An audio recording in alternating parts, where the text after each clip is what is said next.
Hi guys, welcome back to another episode of Hot Air. First and foremost, thank you for joining us, and secondly, apologies that this video has taken a week to come out. Unfortunately, last week we had a bit of an error with the laptop that we used for editing. It spat its dummy out and didn't want to do anything. It wasn't human error at all, it was a laptop's fault. So I apologise.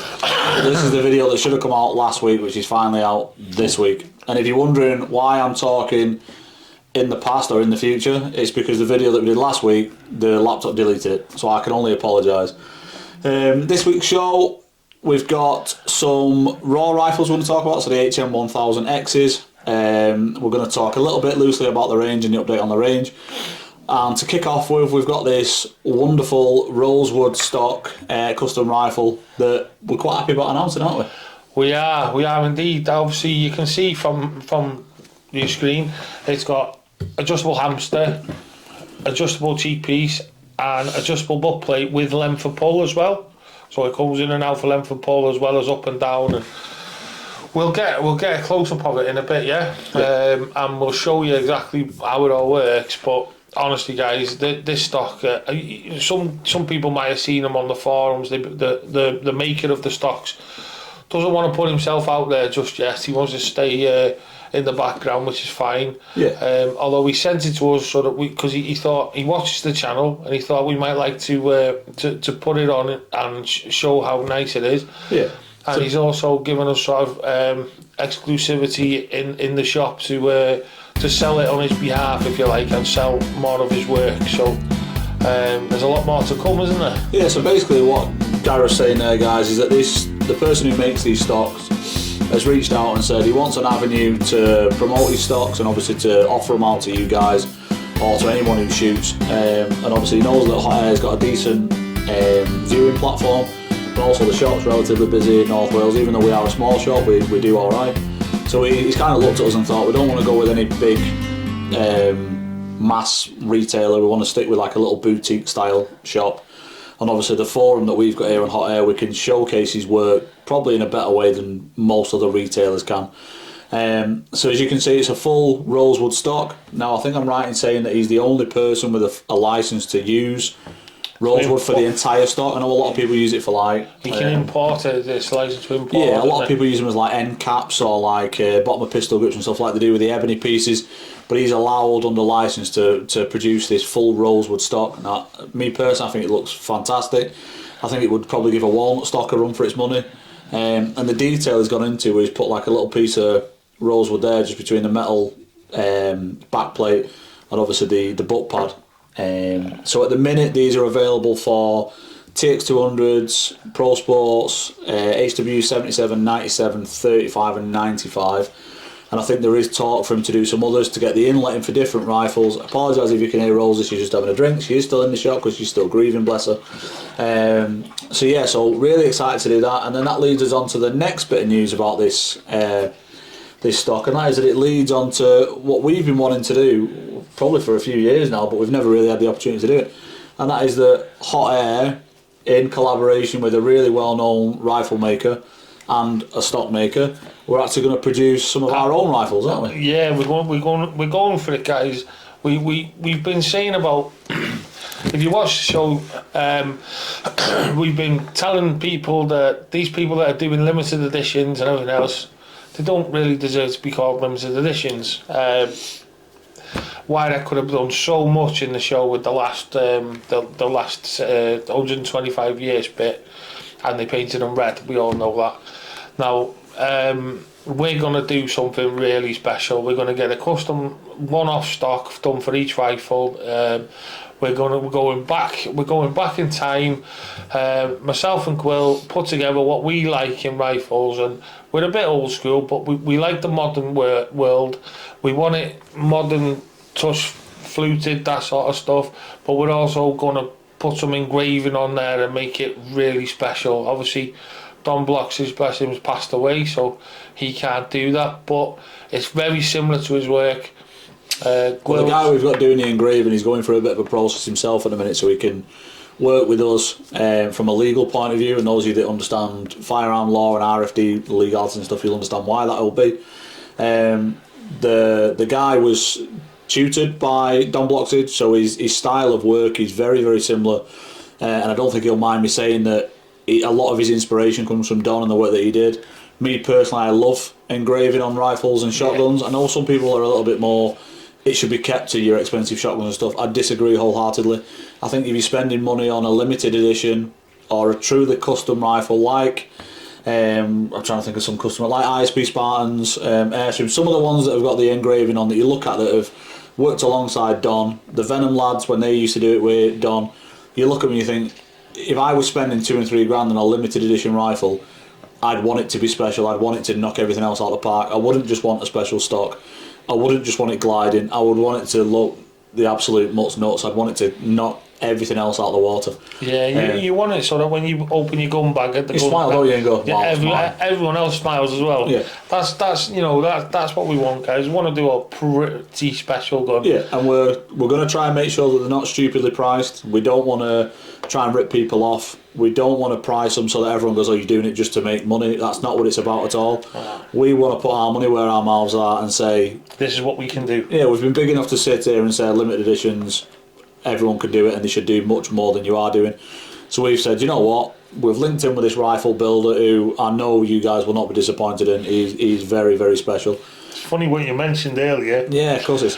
Obviously the stocks will speak for themselves. The wood and the timber this guy can get hold of it's phenomenal. Yeah. So the two of them together with the engraver.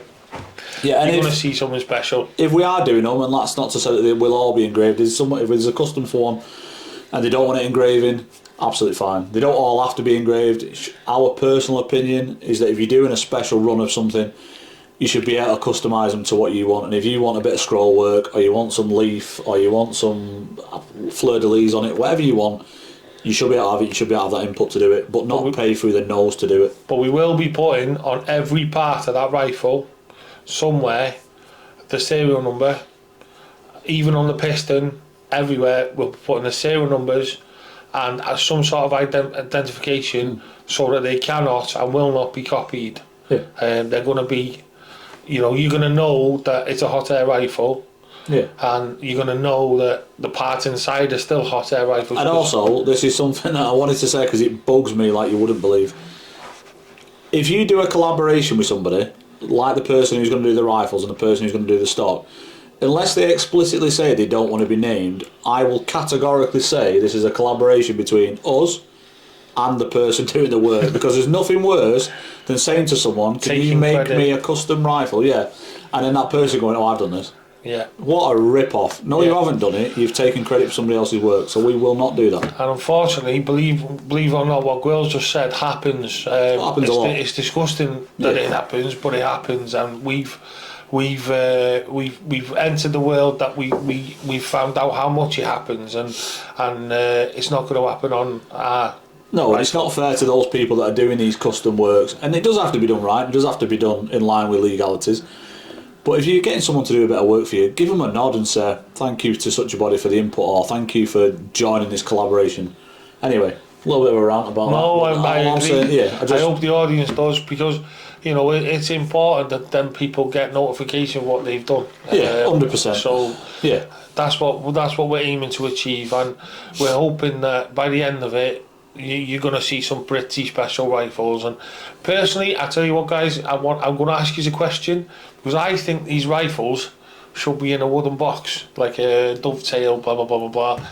Gwil wants to keep the price down, obviously, so that you guys. It's about protecting your customer. At the end of the day, if you're paying £1,500 for a rifle, and then you go and put it up to £2,000 because you've made the decision to put it inside a presentation box, that's your own fault. If I put this inside a presentation box, I'll stand the cost because it's my decision to do that. Do you think they need a presentation I'll stick up box? for you guys, ignore it. Or should we look for some, like a leather bag or something like that? The last thing we want to do is put it in something cheap and cheerful when we give them away. But also look after the people that are buying it and not try and squeeze every last penny out of it, because that'll just annoy people. Because it might be nice in a leather case, like got his Heart Killer case out earlier. Oh, I didn't get it out. It was stood there and he noticed it, and now he's giving me grief about it. It's nice case. Anyway, but something like that, guys. You know, Yeah. we want to do something really.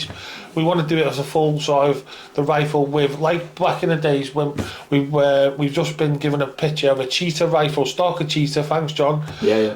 And what was the case like? It's stunning. As nice as the rifle, which is hard to believe. And it had all engraved stock of cheetah on the leather case, you know. Embossed, I think. Embossed, is it? Not engraved. Yeah.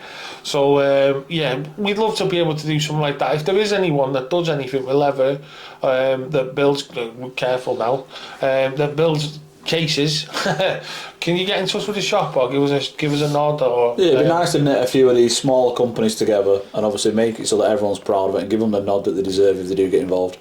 So that's what we're doing. That's on the horizon. So keep your ears peeled for that. This one, as I said, very, very special. These will be online on the shop website, sorry, and also as and when we get different models in, we will include them in the show. Just for anyone who's interested. We're not trying to push them onto people. I'm not trying to forcibly sell them to you. There's a few different styles in there. Yeah, we just wanted to showcase the guy's work because he's obviously talented, and these are all hand finished. This is not done on a machine.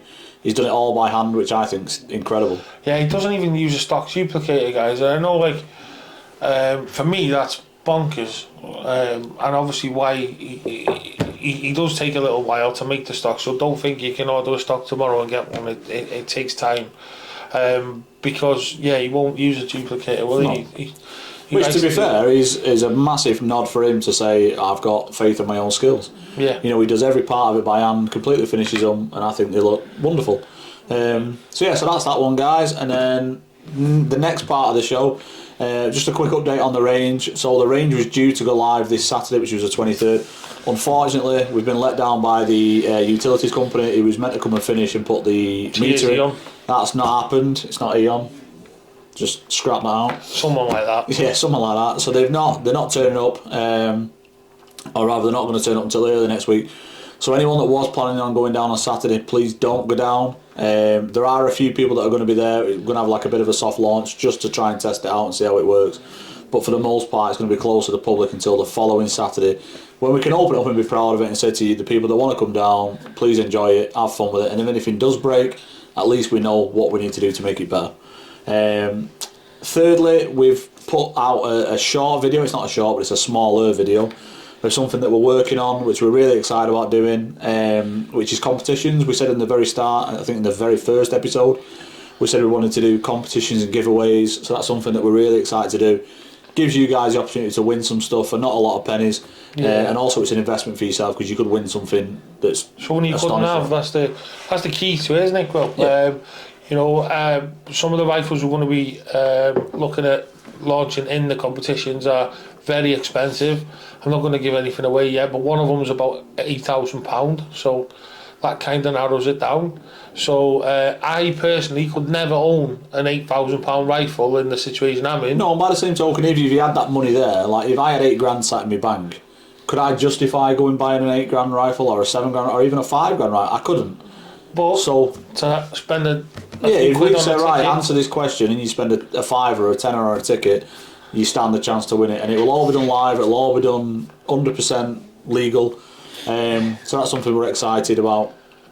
And then before we move on to the RAWs, in the last episode you guys would have seen, we did mention about my father-in-law Clive. It was his birthday. We said we was going to get him a range rifle. Yeah, he's picked one. Yeah, we made the decision that we're going to go with a TX200. It's going to have a relatively straight barrel. I know we joked about giving him a right angle gun, but it's going to have a relatively straight barrel. I think he'll really enjoy it, and we'll try and do a bit of a video with him and an introduction to him, because he is going to be like the range warden or officer or supervisor up at the range. So we'll do a bit of a brief introduction to him when we do the proper tour of the range as it's open, and hopefully get him on video doing some shots. Hopefully he can hit something. That'd be nice. With his new rifle. Yeah, guys, so these are the Rapid Air Weapons HM1000x. So they come in this chassis system with like the M-Lock chassis on it. They come in the laminate as well. I think it comes in 5 different colours. It comes in the hunter green, tan, black, blue and red, as everyone does red. They don't come with a scope or a moderator, and they are fairly loud without a moderator. So obviously you would need to buy a moderator. Like doing target, and then just buy a stripper. Person at the side of you want to happy. The laminate one I think retails at 2,200, and the chassis system one retails at 1999. So yeah, so we've had these, and we met obviously Raw at the shooting show. We'd asked them if we could have a go of them. We tried shooting them at the range down at the shooting show, but we couldn't get anywhere near. It was battered.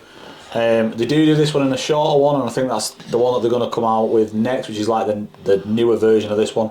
But we will do a separate video of that as and when it comes out, because we've been promised to get that. Looking forward to it. I think it deserves its own video, because there's quite a few changes on that. It's got a shroud, re-venting shroud, that kind of stuff. So new trigger as well. New trigger, nicer, crisper trigger. So safety unit's changed, I think, is it? It's a little bit like, sharper. Yeah. So there's a few little tweaks on that one that we want to. Yeah. I think it deserves its own video, doesn't it? Yeah. So we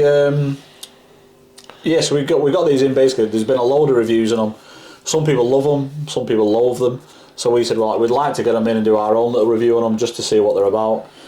When we opened the boxes, when they came in from the delivery, we opened them up. Yeah. I instantly liked this one because I thought it was a much nicer looking rifle. And I like that one. Yeah, I thought it was going to be lighter. I thought it was going to be the better one to shoot. And Gareth liked the laminate one. I didn't like the laminate one purely because it looks a little bit slab-sided. It is a bit like a plank of pallet wood along the side.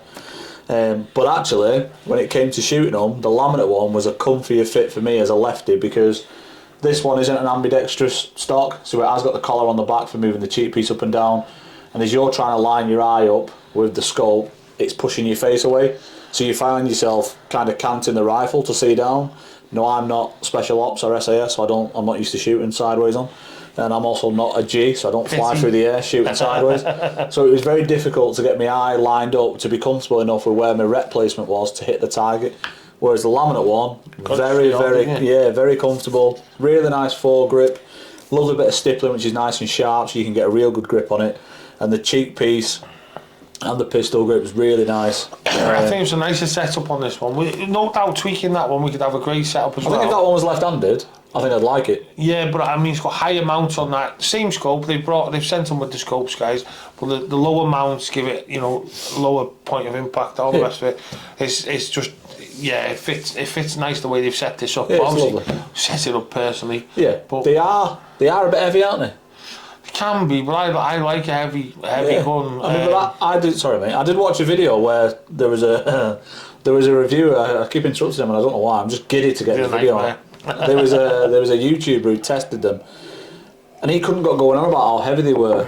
Now, when you pick up like a TX200 or you pick up a Pro Sport, you pick up a 97, and certainly when you pick up one of these HM1000s, they are heavy. Like, you pick them up and you think, wow, that's got some weight to it. But the second you shoulder it and you feel how well balanced they are, that weight instantly disappears. It's a bit like shooting a full bore rifle. You get my 308, if you hold it by the barrel, by the stock, and you're holding it one hand, you do think, wow, there's some weight in that. The second you shoulder it and you get your placement right and you feel comfortable on that cheek piece, it dissipates straight away, doesn't it? You instantly feel comfy with it. I don't know. I like your substantial. I don't get me wrong. When we were looking at the FX DRS, the new one. Yeah. And guys, that's light, isn't it? And totally opposite. That's I love the lightness. I really did, but I'm used to and find it easier to shoot a nice sturdy rifle, especially in the wind. Yeah. When you're out doing wind shots, if you're even on sticks that I've been practicing. The way it helps with sticks, if you're shooting something like an S200 or the DRS, and you put it in your shooting stick, you do find it waves a little bit. Yeah, so obviously any crosswind is going to knock it off balance, and if you're not 100% set on it, you do get a little bit of a wobble. But with a nice bit of little bit of weight in the sticks, and bang, you're solid, aren't you? Bed into the saddle or bed into the V block really, really comfortably. I imagine they're going to be fantastic off bipods.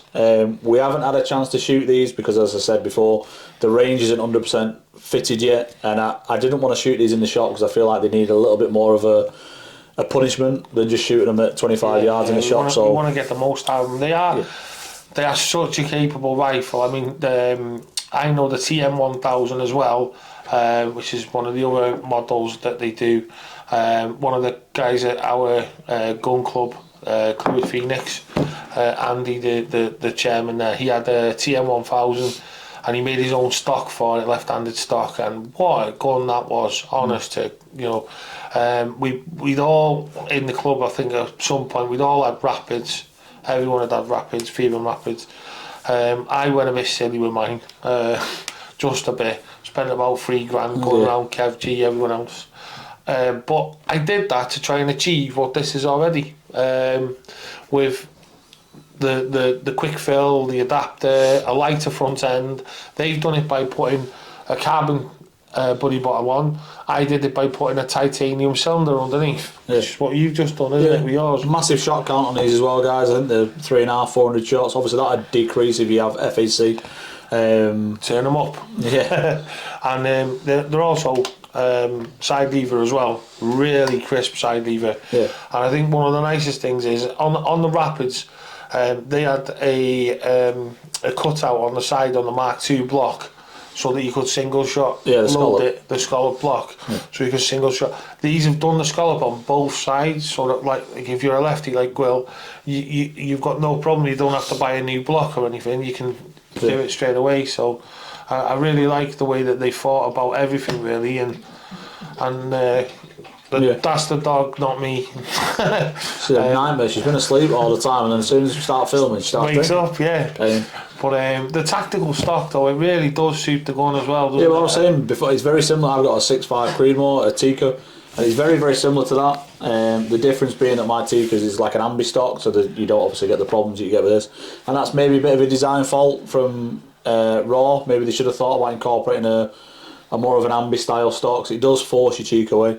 I think they might do a version of the back where it's on the other side. Yeah, they do. No, what I'm saying is, if as a tester you want to be ambidextrous because you want to be able to just pick it up and shoot it, whereas that's coming, it's a definite right-handed rifle. Yeah.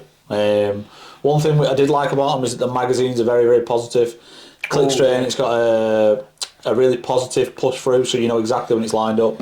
As Gareth said before, the side lever is really nice and smooth, and when you lock it back into place, you do get a really crisp click as it pops back in. Happy with the trigger. Trigger's like it's been polished to it now to life. It's really nice trigger. It's a light trigger, and we were going to speak about the price as well, weren't we? Because we mentioned the price. You mentioned the price, and a lot of people have looked at the price and said that it's too expensive.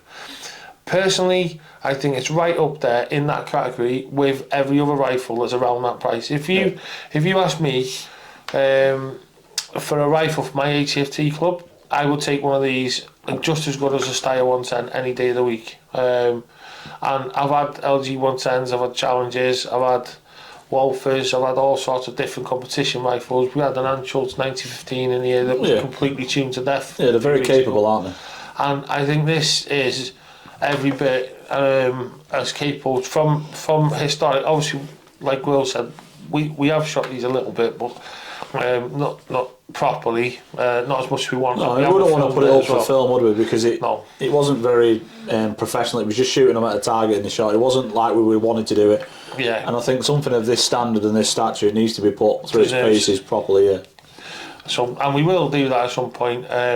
Might not be able to do it with these ones because they're going to go back. Yeah. But we might be better with the shorter one.